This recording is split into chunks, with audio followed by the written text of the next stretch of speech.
Fijn dat je allemaal weer kijkt naar het kniphuisje van Frenske. Een beetje cultuur opsnoeven in theater, dat is dik fijn. Ik hou bijvoorbeeld van cabaret. Ik heb zelf jaren en nog op de bühne gestaan. Maar een andere, die heeft misschien niet van cabaret. Die heeft misschien van iets heel anders. Maar dat is wel fijn. Ballet.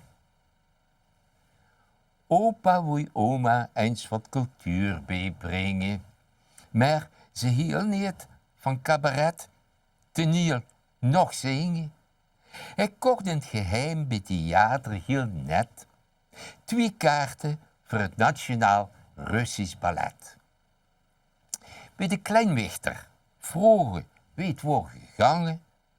Toen vertelde hij heel druk met 2 heel rode wangen.